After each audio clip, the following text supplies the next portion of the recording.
While in elementary school, I had a recurring dream that was both disturbing and mysterious. It was the same each time. I was far too young to appreciate the meaning of, a reason that it kept occurring. Here goes. I found myself giving a speech to a vast crowd of people. They numbered in the tens of thousands, stretching out over the hills on three sides of the open outdoor arena. The multitude was quite animated and seemed to be hanging on my every word, swaying with arms in the air, cheering like the thunderous roar of a sports arena.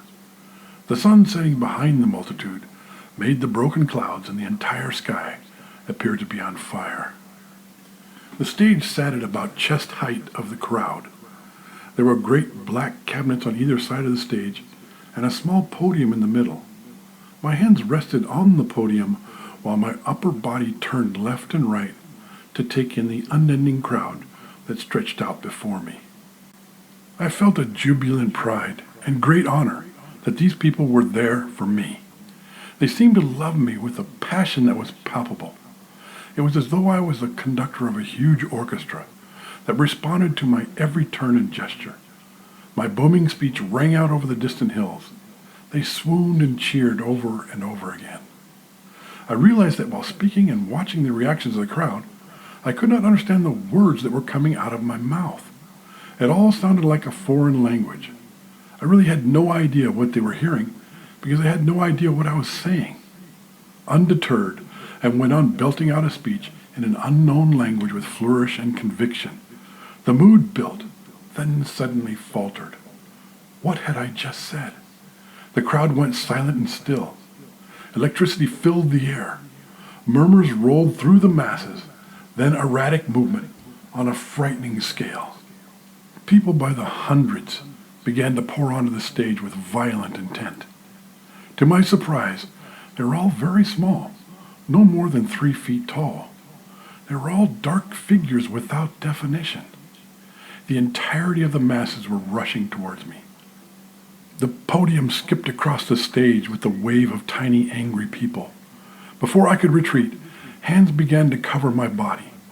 Suddenly, rested overhead, my body was passed above the crowd, hand by hand, off the stage and toward the sunset. The crowd howled in excited fervor, bustling in and out and stamping their feet in unison like a great parade. I craned my head back to see where they were passing me to. Silhouetted by the final light of the setting sun, I could see a structure on a hill with people boiling all around it. On my ascent of the hill, I could see that the structure was of great age. There was some shuffling around the base as I attempted to wrestle away from the 1,000 hands over my body. I fought with all my might, but soon fell on the bed of the device, and a great clamp closed on my shoulders. My head was facing down, but I could turn it from side to side, not enough to see what was coming. The crowd cried out in unison, the same unintelligible word over and over in sets of 3. Then the executioner stepped back from my side, and I heard a click, pop, and a high-pitched screech, then thud. I saw a bright light, and the crowd erupted in celebration across the hills. My view spun as my head hit the gritty floor, nose down, in a broadening puddle of blood. My sight dimmed. It was over. Then I would wake up, sit up, and thank God that I was still here. This dream happened at least 3 times. Several years after the dream, I had a sense of deja vu on seeing a photo of a guillotine for the first time. I instinctively understood its use because of the dream, but the guillotine in the photo was made of wood. The one in the dream seemed to be made of rusty iron. I was a child at the time of the repeating dream, yet in the dream I was much larger than the people that seized me. I was the size of a full-grown man. Also, I felt entirely out of place in that body, as though I were seeing through someone else's eyes, not my own. I did not understand a single word that he said on the podium. I could not see any details of the faces of the mob, even when they were close enough to hoist me above their heads. I could feel the temperature and humidity and smell the dust and body heat in the air, taste blood in my mouth.